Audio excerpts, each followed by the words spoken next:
জুনায়েদ আল হাবিব। বক্তব্য রাখবেন হযরত মাওলানা জুনায়েদ আল হাবিব।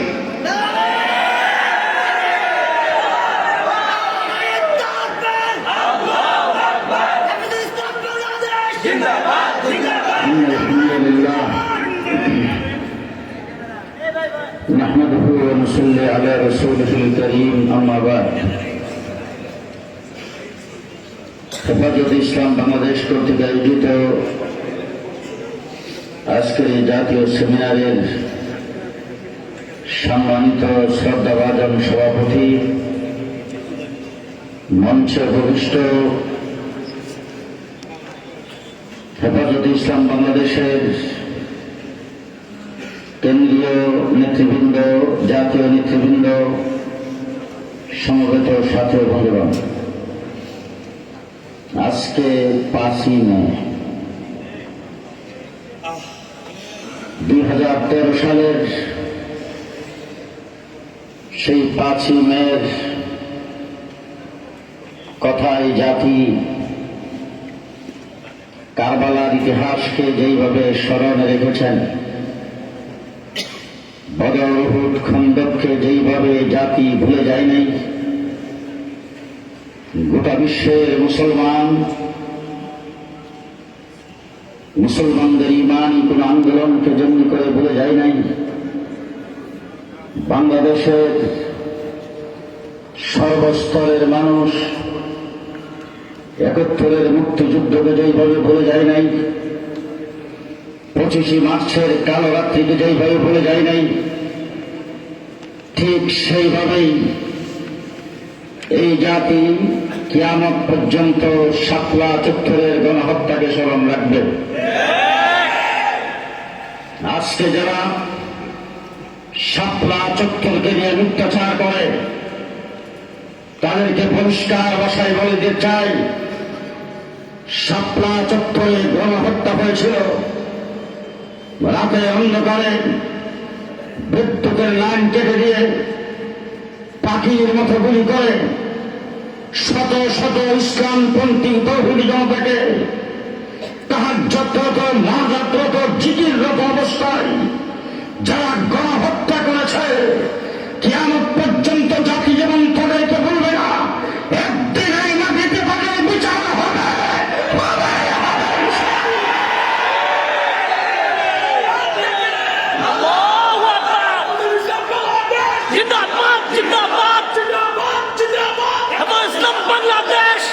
সংগ্রামী সাথী বন্ধুগণ, বিজ্ঞ প্রবন্ধকার বন্ধুবর হযরত মাওলানা প্রফেসর আফম খালেদ হোসেন অত্যন্ত সুচিন্তিত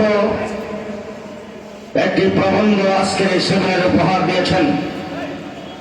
এই জন্য ওনাকে হেফাজত ইসলামের পক্ষ থেকে ধন্যবাদ, মোবারকবাদ জানাচ্ছি। শিক্ষা জাতির মেরুদণ্ড। আজকের দিনে টকশোতে অনেক আলোচক, আমার দেশের অনেক বুদ্ধিজীবী বলে থাকেন শিক্ষা জাতির প্রাণ। কিছুদিন পূর্বে আমার দেশের মাননীয় প্রধানমন্ত্রী ছাত্রছাত্রীদের সামনে বক্তব্য বলেছেন, শিক্ষাই সবচাইতে বড় সম্পদ। আমি জিজ্ঞেস করতে চাই, কোন শিক্ষা সবচাইতে বড় সম্পদ?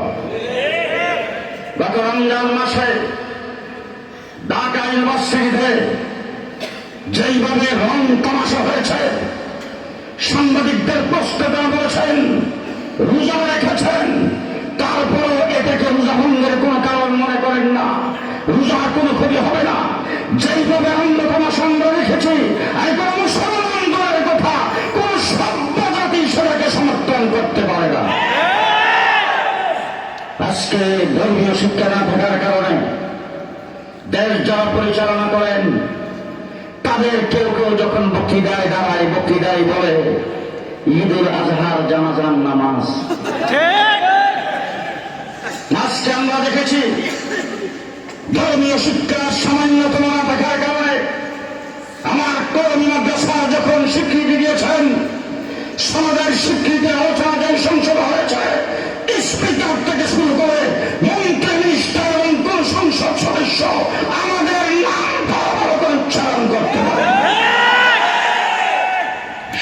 সাথে বন্ধুগণ, একটা জাতিকে ধ্বংস করার মূল হাতিয়ার হলো শিক্ষা এবং সংস্কৃতি। ঠিক। আজকে আমার দেশে গাপ্পি নিরপেক্ষ ইসলাম বিরোধী নাস্তিক আবদ্ধরা এই দেশ থেকে ইসলামকে এবং সংস্কৃতিকে ধ্বংস করে দেশ নাস্তিকের মুক্তরে পরিণত করার জন্য এই দেশে শিক্ষা শ্রীবাস নিয়ে পাইতারা করছেন। আমরা যখন আওয়াজ করি তখন খুব সুন্দর একটা তদন্ত কমিটি বা সাব কমিটি গঠন করা হয়। ঠিক। আমাদের গ্রাম দেশে বলে শিয়ালের কাছে মোরগ বাকি। ঠিক ঠিক।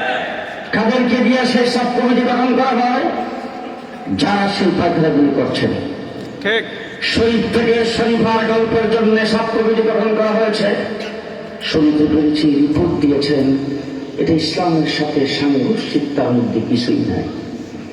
নাউজুবিল্লাহ। আকার ইকার পরিবর্তন করে দিলেই চলবে।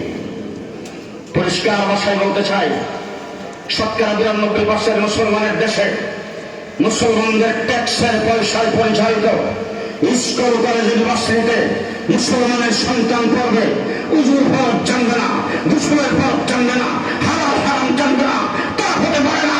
প্রত্যেকটা স্তরে ইসলামী শিক্ষাকে বাধ্যতামূলক করতে হবে। এই জন্য কমিশন গঠন করতে হবে।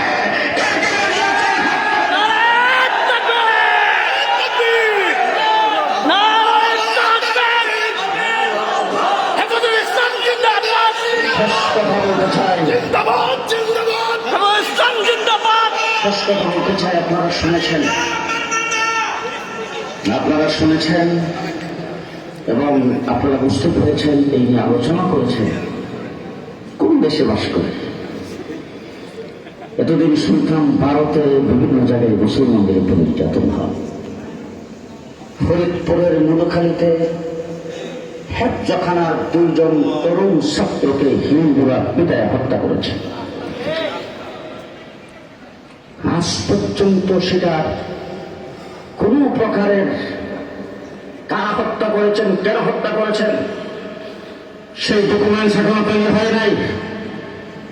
একটা লোক দেখানো তদন্ত কমিটি হয়েছে, লোক দেখানো ভাবে কিছু মানুষকে অ্যারেস্ট করছেন, কিছু মানুষের জন্য পুরস্কার ঘোষণা করছেন। পরিষ্কার বলতে চাই, হিন্দু এত সাহস কোথার থেকে ভাই? মনে রাখতে হবে, হিন্দু ভাইদেরকে বলতে চাই, এইটা বাংলাদেশ সাম্প্রদায়িক সম্প্রীতির দেশ। আপনারা যে সব প্রকার ধর্ম পালন করেন কেউ বাধা দেয় না, কিন্তু মনে রাখবেন এটা গুজরাট নয়।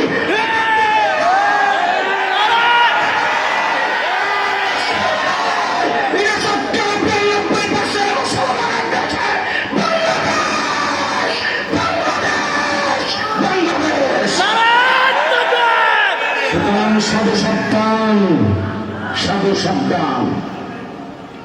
ধর্মকর্ম পালন করছেন এদেশে নির্দ্বিধায়, আর আমাদের সাথে কোনো বাধাবিঘ্ন নাই। যদি এইভাবে মুসলমানদেরকে বিজ্ঞানগুলি দেখান, এইভাবে যদি মুসলমানদেরকে হত্যা করেন, এইভাবে যদি মুসলমানদের উপর চাপিয়ে পড়েন, বাংলাদেশে মুসলমানকে করতে পারে সেটা দেখা দেওয়া হবে ইনশাআল্লাহ।